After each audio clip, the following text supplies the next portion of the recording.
Hello and welcome back to English for success. आपका बहुत बहुत स्वागत है।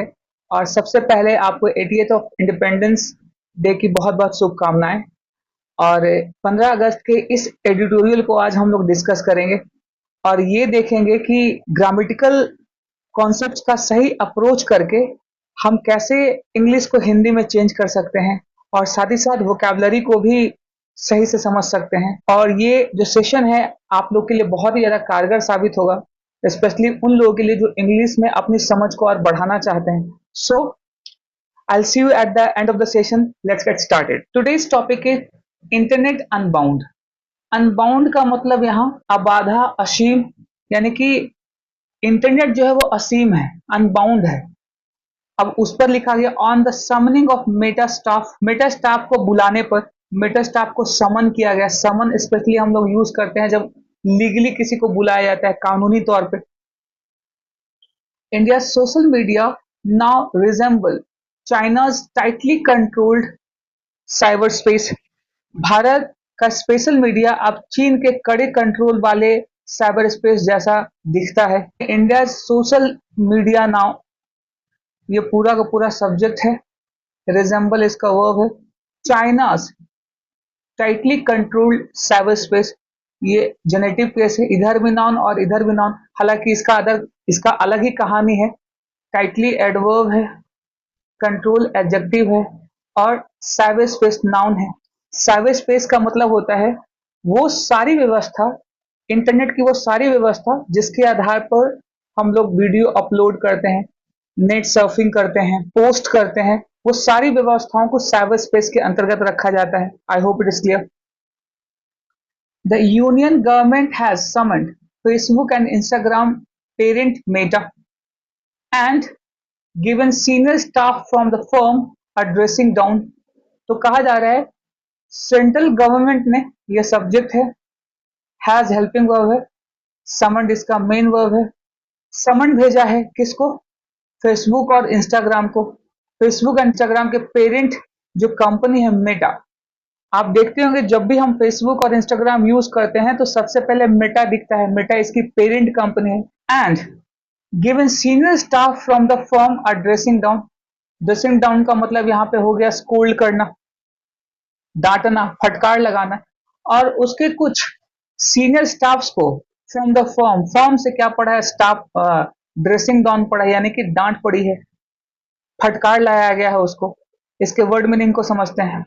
समन्ड वर्ब है, तलब किया, बुलाया, called, convened, ignored and disregarded. Ignore करना, डिसरिगार्ड करना, राइट। ड्रेसिंग डाउन ये यहाँ पे एज अ नाउन यूज हो रहा है, हालांकि ये फ्रेजल वर्ब की तरह यूज हो है। फटकार लगाना, रेप्रीमेंट, स्कोल्ड, प्रेज, कमेंट, प्रशंसा करना। These are antonyms. सप्रेस यहाँ पे वर्ब है, दबाना। स्टिफल, स्क्वैश, इनकरेज, प्रमोट, प्रोत्साहित करना, प्रमोट करना, प्रमोशन करना जिसको कह सकते हैं। बैरेज यहाँ पे नाउन है। तेज बौछार, onslaught, flood, trickle, pause. Trickle का मतलब प्रसन्न करना, संतुष्ट करना।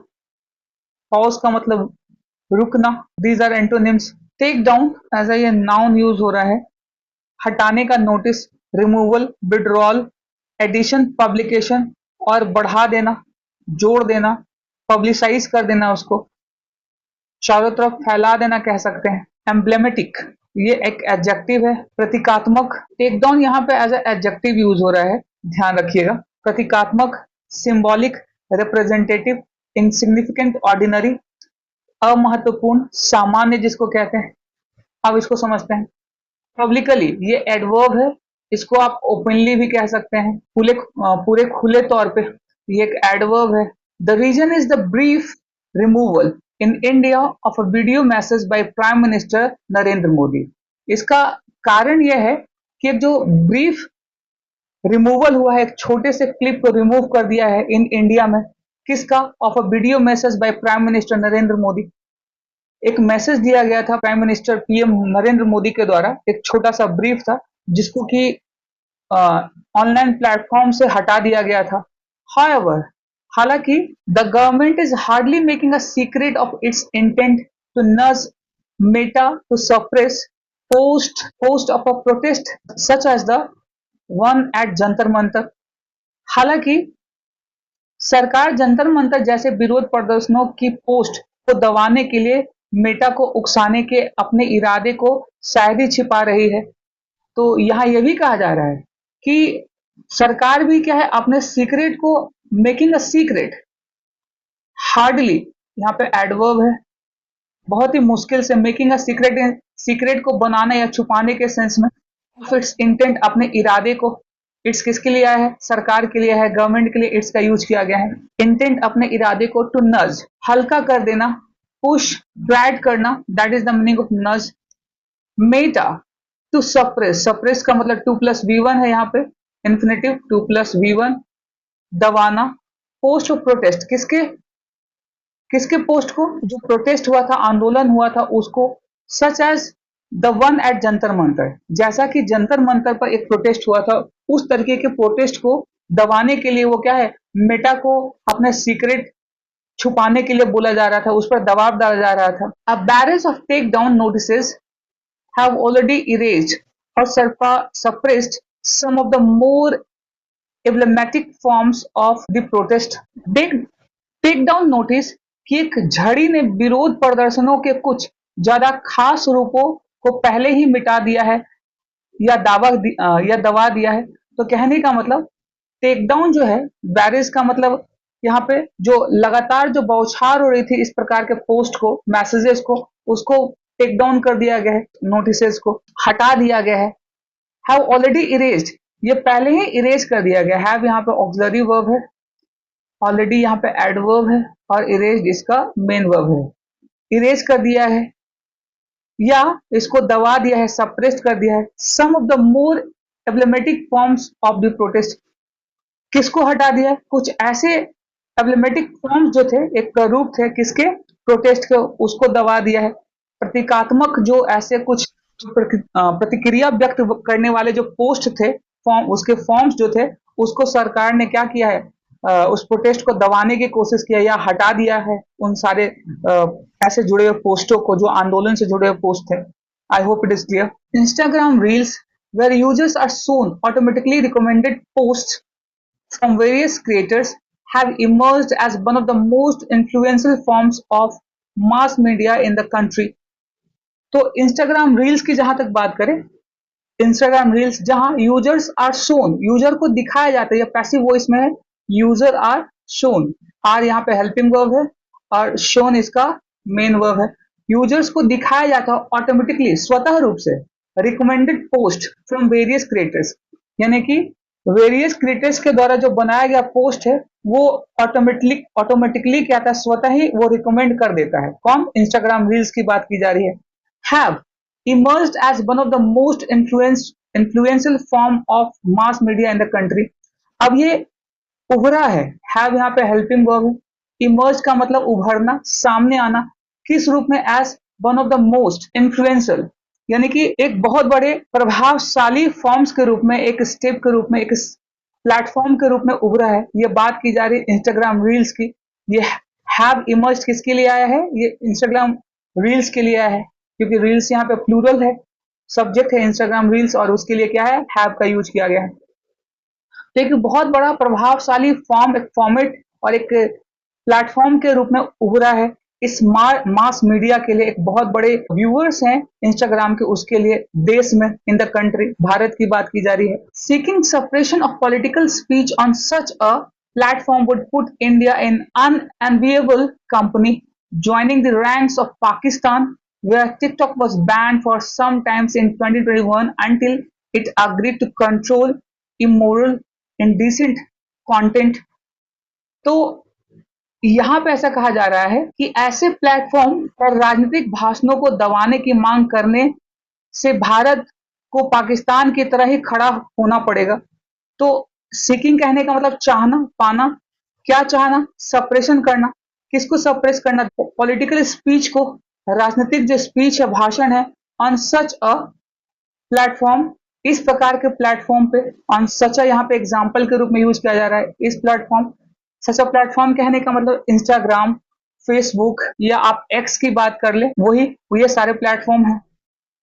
तो भारत को खड़ा होना होगा, would put India in unenviable company, एक अनएनविएबल कंपनी के रूप में।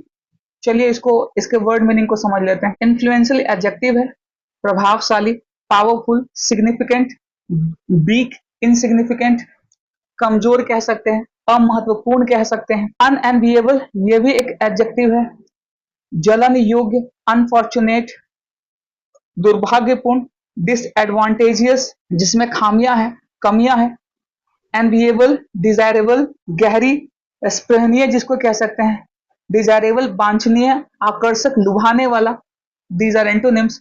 डिसेंट ये यहाँ पे नाउन है, सहमति, अपोजिशन, ऑब्जेक्शन, एग्रीमेंट, कॉन्सेंट, सहमति कह सकते हैं, हामी कहना कह सकते हैं। कैपेसिटी एडजेक्टिव है, क्षमता, एबिलिटी, कैपेबिलिटी, इनकैपेसिटी, इनएबिलिटी जिसकी जो इसकी अयोग्यता को दिखाता है। डिस्ट्रक्टिव एडजेक्टिव है, विनाशकारी, डैमेजिंग, ruinous, कंस्ट्रक्टिव और बेनिफिशियल। बेनिफिशियल का मतलब होता है लाभकारी, कंस्ट्रक्टिव मतलब बनाने वाला, एक ढांचा तैयार करने वाला, संरचनात्मक जिसको कह सकते हैं, निर्माणकारी जिसको कह सकते हैं। These are antonyms.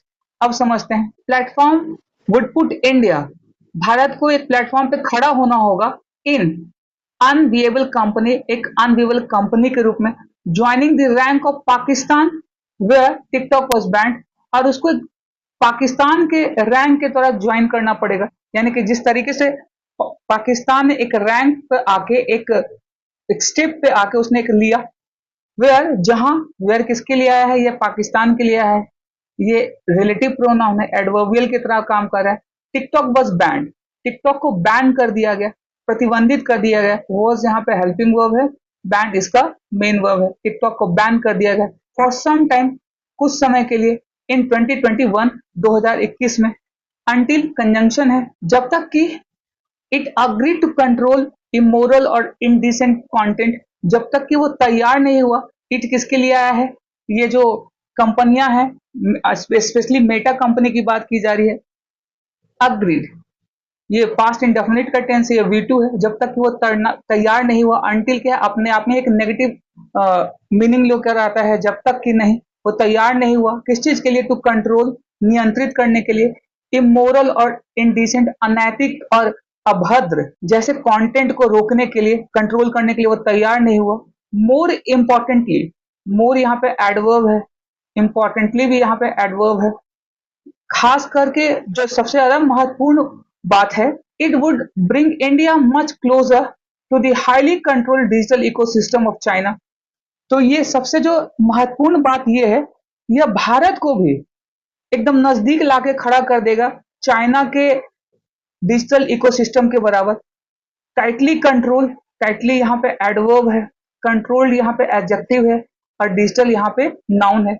तो ये कह रहे हैं एडिटर कि चाइना जिस तरीके से डिजिटल इकोसिस्टम को कंट्रोल करता है, व्यवस्था को, उस तरीके से भारत भी क्या है, उसके समकक्ष आगे खड़ा हो जाएगा। भारत भी क्या है, उसी तरीके का देश बन जाएगा। वेयर एडवर्बियल है, रिलेटिव प्रोनाउन जो चाइना के लिए आया है। Nearly all dissent is wiped out in the mere minutes, जहां पे लगभग, नियरली एडवर्ब है, ऑल यहाँ पे डिटर्मिनर है, all dissent is wiped out in a mere minutes, जहां लगभग सारी सहमति, ऑल डिसेंट जहां लगभग सारी सहमति मिनटों में ही खत्म कर दी जाती है। वाइप्ड आउट, वाइप्ड आउट ये फ्रेजल वर्ब है, पास्ट इंडेफिनिट का है, V2 है। वाइप्ड आउट यहाँ जब खत्म कर दी जाती है, खत्म कर दी गई जिसको कह सकते हैं। आप यहाँ पे देख सकते इज का भी यूज किया गया है, तो ये वाइप्ड आउट यहाँ पे पास्ट इंडेफिनिट में नहीं है, ये V3 का यूज किया गया है। ठीक है, तो बहुत ही लगभग मिनटों में खत्म कर दी जाती है।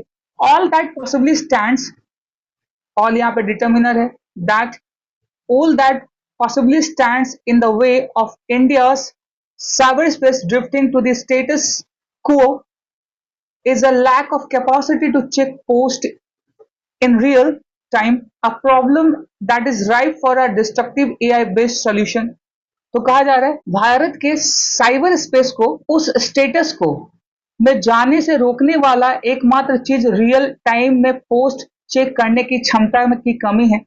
अगर भारत को is possibly stand, all that possibly stand, possibly यहाँ पे adverb है, stand यहाँ पे verb है, in the way, उस रास्ते में, India's cyberspace drifting, उस रास्ते में खड़ा होना होगा, और स्टेटस जो है उसके स्टेटस को is lack of capacity to check post. तो ये भारत की लैकनेस को दिखा रहा है, कमी को दिखा रहा है, उसकी क्षमता की कमी को, जो कि पोस्ट के स्टेटस को चेक करने में विफल हो जा रहा है। वो सबसे बड़ी उसकी क्षमता में कमी है।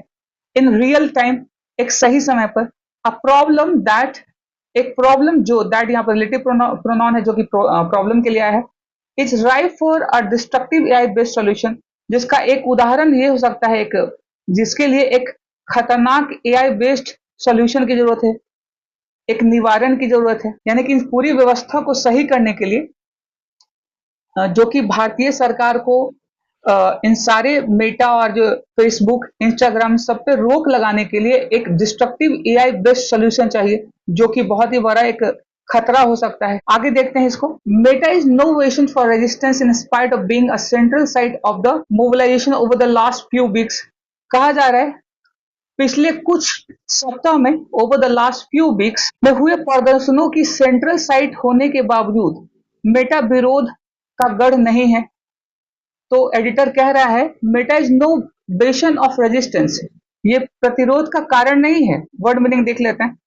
वेशन नाउन है, मजबूत गढ़, स्ट्रॉन्ग होल्ड, फोर्ट्रेस जिसको कह सकते हैं, वीकनेस, वल्नरेबिलिटी, कमजोर, भेद्यता, आलोचनीयता, that is the meaning of vulnerability. Crowd, रेंगना, ये वर्ब की तरह यहाँ पे काम कर रहा है, रेंगना। क्रेप्ट, इंस्ट, रस्ट, स्पीड, तेज गति से भागना। सेंसरशिप यहाँ पे नाउन है। सपरेशन, रिस्ट्रिक्शन, फ्रीडम, लिबर्टी, आजादी जिसको कह सकते हैं। यूनिफॉर्मली, ये एडवर्ब है, एक समान रूप से। कंसिस्टेंटली, इवनली, इरेगुलरली, इनकंसिस्टेंटली, यानी कि इनकंसिस्टेंट रूप से, इरेगुलर, अनियमित रूप से इसको कह सकते हैं। कंप्लाई यहाँ पे वर्ब है, पालन करना। ओबे, कंफर्म, डिसओबे, वायलेट, अवज्ञा करना, वायलेट करना। वायलेट, इसमें विघ्न डालना, उतार चढ़ाव जिसको कहते हैं, भंग करना भी कह सकते हैं, वायलेट करना। तो Meta is no passion of resistance, Meta बाधा का कारण नहीं है, वो गढ़ नहीं है, मेन रीजन नहीं है। इन स्पाइट ऑफ बीइंग, के बावजूद, इन स्पाइट का मतलब यहाँ पे प्रिपोजिशन है, इसकी जगह पे इंस्टेड का भी यूज कर सकते हैं।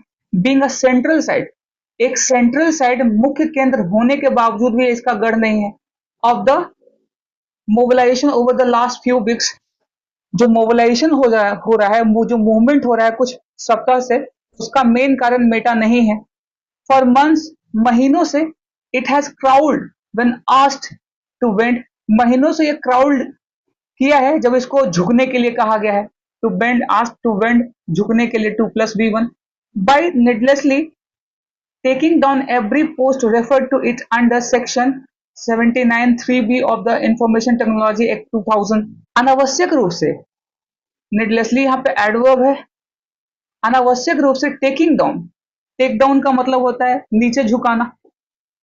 Every post refer to its under section, जो भी पोस्ट यानी एवरी पोस्ट, हर पोस्ट जो रेफर करता है, ये बताता है टू इट्स अंडर सेक्शन, वो उसके सेक्शन के अंदर आता है, 79(3)(b के अंतर्गत, जो कि क्या है, एक एक्ट है, इंफॉर्मेशन टेक्नोलॉजी एक्ट 2000 के अंतर्गत आता है। A censorship route that merely notifies platform that the reporting agency feels that content referred to is illegal। तो जो भी सेंसरशिप का रूट है, वो रास्ता कह सकते हैं, दैट यहाँ पे रिलेटिव प्रोनाउन है, इस रूट के लिए है। merely, बहुत ही कम तौर पे, एडवर्ब है ये, थोड़ी तौर पे कह सकते हैं, कम। नोटिफाइज प्लेटफॉर्म, ये प्लेटफॉर्म को नोटिफाई करता है, किसको, प्लेटफॉर्म को। ये वर्ब है यहाँ पे, मेन वर्ब है, notifies. That reporting agency feel the content referred to its legal, जो कि रिपोर्ट करने वाली जो एजेंसी है वो बताती है कि जो कंटेंट रेफर्ड किया गया है, जिसके बारे में वो इलीगल है, अवैध है। इसको फिर से समझते हैं। महीनों से जब भी उसे झुकने के लिए कहा गया है, उसे किसकी बात की जा रही है, मेटा कंपनी की बात कही जा रही है, या प्लेटफॉर्म की जो बात कही जा रही है। उसने इंफॉर्मेशन टेक्नोलॉजी एक्ट 2000 के सेक्शन 79(3)(b के तहत उससे जुड़े हर पोस्ट को बेवजह हटा दिया। यह एक सेंसरशिप का रास्ता है जो सिर्फ प्लेटफॉर्म को बताता है। रिपोर्टिंग एजेंसी को लगता है कि जिस कंटेंट का जिक्र है वह गैर कानूनी है, तो ये सेंसरशिप तय करता है कि जो पोस्ट किए गए हैं, जो मैसेज डाले गए हैं, जो वीडियो अपलोड किए गए हैं, वो सही है कि गलत है, वो सेंसर तय तय करता है और वही इसको क्या है, इलीगल बताता है। I hope it is clear. Despite के बावजूद प्रपोजिशन है, post taken down under this section almost never going to court.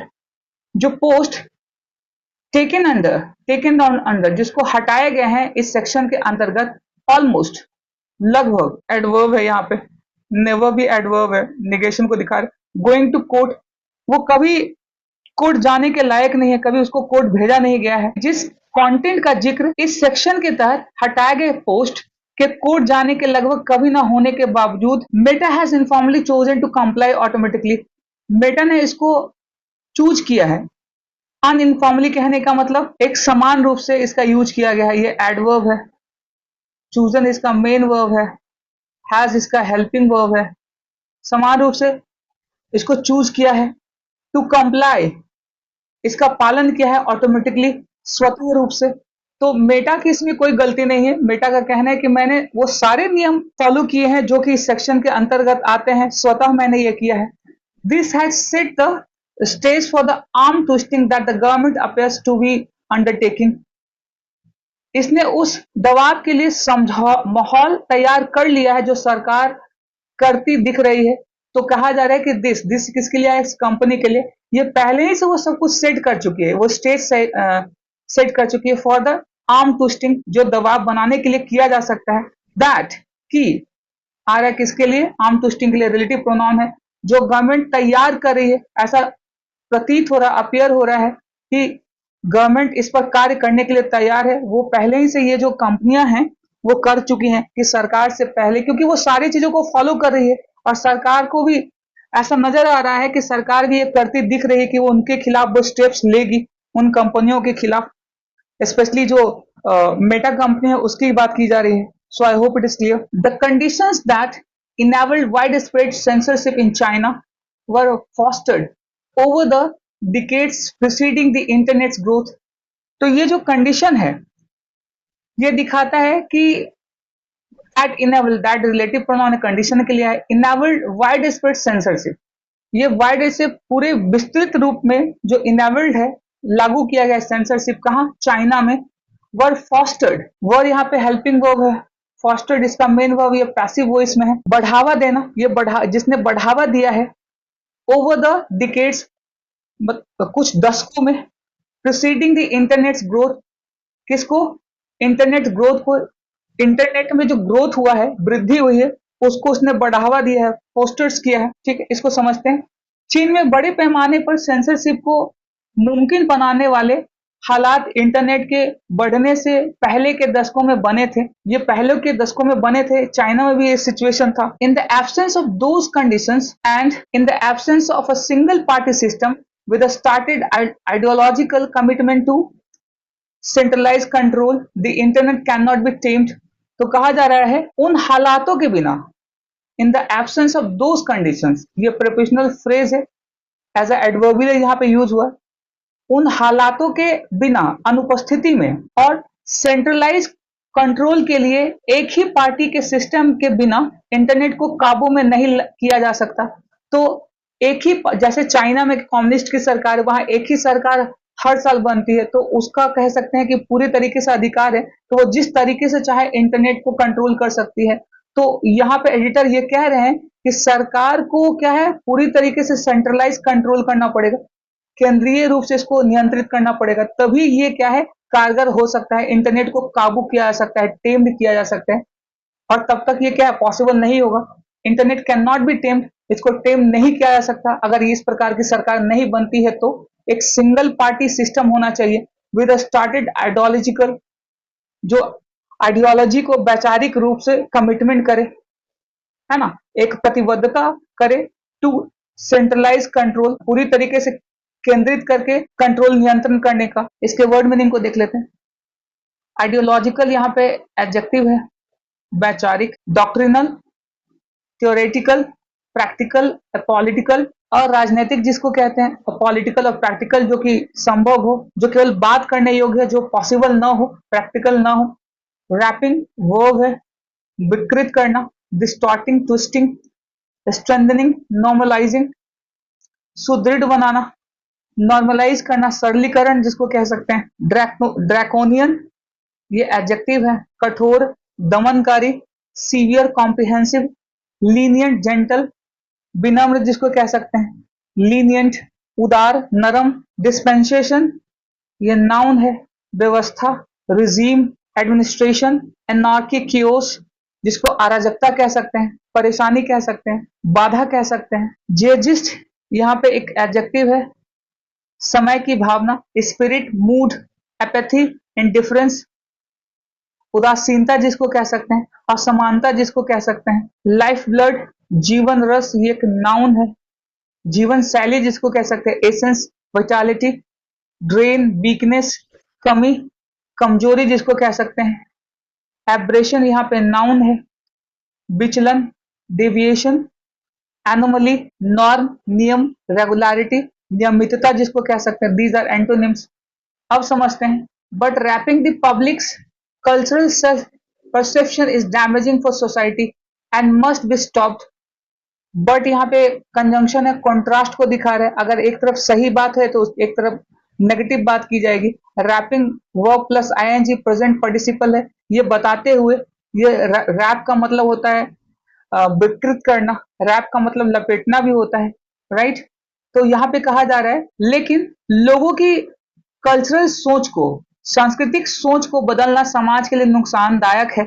तो ये साफ साफ कहा जा रहा है पब्लिक कल्चरल, पब्लिक की जो सामाजिक सांस्कृतिक सोच है, एपिस्ट्रोफे एस है, इधर भी नॉन और इधर भी non. Self perception is damaging for society, ये सोसाइटी को, समाज समाज के लिए क्या है, नुकसानदायक है। एंड मस्ट बी स्टॉप, और इसे जरूर रोका जाना चाहिए। ये पैसिव वॉइस में है, मस्ट बी स्टॉप। मस्ट यहाँ पे मॉडल ऑक्सिलरी वर्ब है, बी यहाँ पे हेल्पिंग वर्ब है और स्टॉप इसका मेन वर्ब है, V3, रोका जाना चाहिए। These draconian measures can be used by successive governments if left unchecked. These यहाँ पे demonstrative adjective है, draconian यहाँ पे क्या है, adjective है। measures यहाँ पे noun है, can be used by successive governments, ये आने वाले गवर्नमेंट्स के द्वारा यूज किया जा सकते हैं। और अगर इन सख्त तरीकों पर ध्यान नहीं दिया गया तो आने वाली सरकारें भी इनका इस्तेमाल कर सकती हैं। तो यहाँ पे कहा जा रहा है कि इफ लेफ्ट अनचेक्ड, इस पे अगर ध्यान नहीं दिया गया, इसको चेक नहीं किया गया, इस पर ध्यान नहीं रखा गया, तो दीज ड्रैकोनियन मेजर्स, ये जो कठोर और दमनकारी जो मेजर्स हैं, व्यवस्थाएं हैं जो सरकार के द्वारा यूज किया जा रहा है, ये क्या है, आने वाली सरकार भी क्या है, ये ऐसा ही रवैया अपनाएगी, दमनकारी, लोगों को दमन करना, उस पर फोर्स करना, ये चलता रहेगा। तो इस पे जांच करना जरूरी है। The current dispensation has drawn the wrong lesson from the protest and the accompanying online gist. मौजूदा सरकार ने विरोध प्रदर्शनों और उससे जुड़ी ऑनलाइन सोच से गलत सबक सीखा है। एडिटर यहाँ पे क्या बता रहे हैं कि ये जो सोच है, the current dispensation has drawn the wrong lesson. Dispensation यहाँ पे नॉन है, करंट यहाँ पे एडजेक्टिव है, द डिटर्मिनर है। ये जो करंट व्यवस्था है, डिस्पेंसेशन का मतलब व्यवस्था, हैज ड्रॉन, ये बताया है, उसने सामने लाके खड़ा किया है, बताया है द रॉन्ग लेसन को, एक गलत सीख को, फ्रॉम द प्रोटेस्ट, किससे, प्रोटेस्ट से, एंड द accompanying ऑनलाइन जजिस्ट, और जो ऑनलाइन जो जजिस्ट है, जजिस्ट का मतलब समय की जो भावना है, एक सोच है, उसके साथ वो सामने आया है। Mass mobilisations are the life blood of democracy, not an abbreviation that bears no repetition. तो मास मोबिलाइजेशंस, मास यहाँ पे एडजेक्टिव है, मोबिलाइजेशन यहाँ पे नाउन है, और यहाँ पे लिंकिंग वर्ब है। द लाइफ वर्ड यहाँ पे क्या है, नाउन है, ऑफ प्रेपोजिशन, इसका ऑब्जेक्ट है डेमोक्रेसी, ये नाउन है। नॉट एज अ एडवर्ब यहाँ पे यूज हो रहा है, एंड डिटर्मिनर है, एब्रेशन, एब्रेशन उसका नाउन है। दैट रिलेटिव प्रोनाउन है जो कि इस नाउन के लिए है। वेयर्स वर्ब है यहाँ पे, नो एडजेक्टिव है। रिपीटेशन यहाँ पे नाउन है। तो कहा जा रहा है बड़े पैमाने पर लोगों का इकट्ठा होना डेमोक्रेसी की जान है, ना कि कोई ऐसी गलती जिसे दोहराया ना जा सके। तो इस एडिटोरियल में साफ साफ कहा जा रहा है कि डेमोक्रेसी की पहचान क्या है, लाइफ ब्लड क्या है, जीवन रस या जीवन का आधार है वो क्या है डेमोक्रेसी, और बड़े संख्या में लोगों को प्रदर्शन के लिए जमा होना ये एक डेमोक्रेसी की पहचान है, ना कि दोहराया जाने वाला गलती, दैट बेयर्स नो रिपीटेशन, जिसको दोहराया नहीं जा सकता हो। So that is the editorial of 15 August. I hope कि आज का एडिटोरियल आपको समझ में आया होगा, और मिलता हूं अगले सेशन में एक और एडिटोरियल के साथ। तब तक के लिए नमस्कार, जय हिंद।